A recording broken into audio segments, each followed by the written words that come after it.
Sexta-feira 13, um dia sempre bastante especial. Quando eu era mais jovem, no comecinho da internet ainda, o pessoal dizia que não podia entrar na internet na sexta-feira 13 porque havia um vírus que chamava vírus sexta-feira 13. Não sei se vocês são dessa época, se vocês já ouviram essa história. Se vocês ouviram, deixem aqui nos comentários. Só gostaria, antes de começar, dar um esclarecimento a respeito do vídeo de ontem, né? E vocês sabem que durante a semana eu costumo colocar um vídeo às 8 horas da noite. Ontem eu tive um problema durante o upload do vídeo, então eu só estava fora de casa, só percebi que o vídeo não tinha ido ao ar por volta lá das 9, aí eu tive que voltar a fazer o upload, ele acabou indo um pouco mais tarde, tá? Mas foi um pequeno erro aqui do equipamento novo, tá bom? E hoje, nessa sexta-feira 13, nós acordamos com várias notícias a respeito do coronavírus. Você sabe que eu não posso falar o nome dessa doença porque senão o YouTube ele acaba cortando a monetização do canal, e quando corta a monetização do vídeo, o vídeo não é divulgado, gera todo um problema para o canal. Por isso que eu vou falar o nome dessa doença, chamá-lo de coronga ou coringavírus, para a gente poder driblar essa restrição do YouTube. O governo ele anunciou uma medida para tentar combater o desgaste econômico que o coronavírus pode causar. Então o governo ele antecipou metade do 13º salário dos aposentados numa tentativa de aquecer a economia nesse momento de retração. Porque eu fiz meu vídeo de ontem à noite, vou deixar o link aqui na descrição. Nesse momento de pandemias, de epidemias, a população tende a ficar mais em casa, tende a ficar mais retraída, consumindo menos. Então é um incentivo para que as pessoas possam consumir mais e evitar assim efeitos em cascata,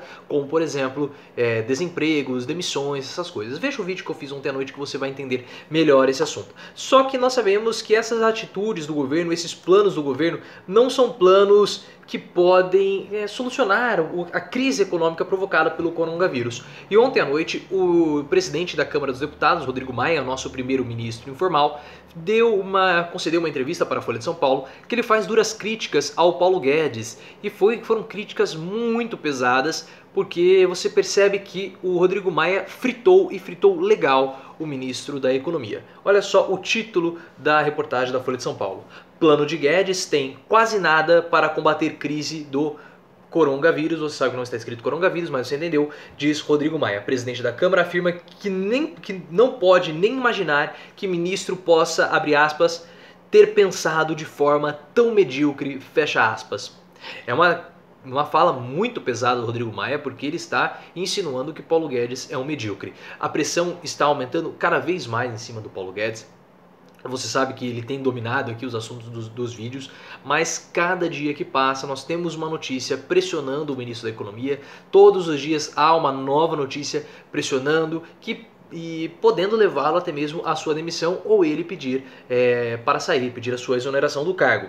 Porque você perceba que é o mercado financeiro, é Rodrigo Maia, a própria sociedade também começa a pressionar o Paulo Guedes. E eu vou ler aqui para vocês a pergunta que foi feita para o Rodrigo Maia e essa resposta quando ele fala insinua que o Paulo Guedes seja um medíocre. O que entende da mensagem do Guedes é que as medidas do governo virão desde que o Congresso aprove alguma coisa que esteja lá, dividindo a responsabilidade. O senhor sentiu essa mensagem por parte dele? É possível aprovar alguma coisa a curto prazo para que o governo destrave suas medidas? E aí o Rodrigo Maia vai responder.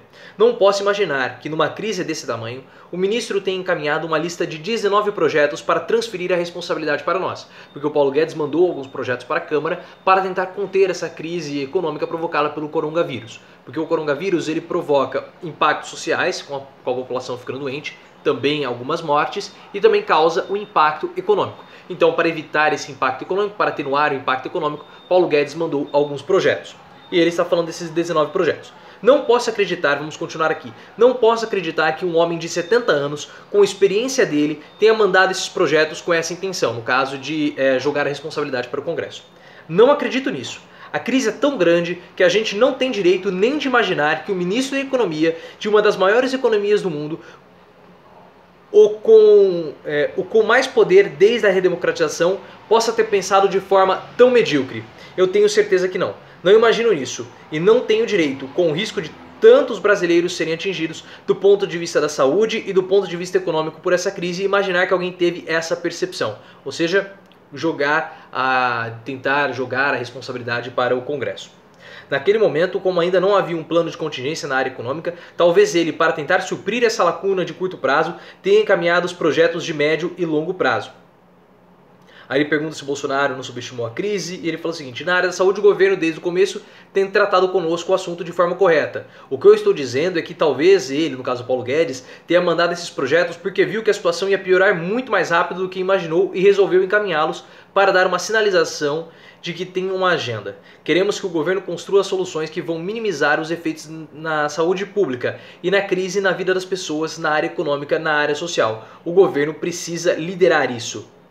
Aí perguntam se foi uma forma de pressionar o Congresso e fala: entre a pressão do Guedes e o risco de perder a vida de brasileiros com vírus, somado ao risco da ampliação do desemprego no Brasil, não vou estar preocupado se ele fez isso para pressionar. Essa não é a pressão que nos incomoda. O que nos incomoda é a gente ainda estar desconfortável em relação à resposta que o poder público, os três poderes, precisa dar.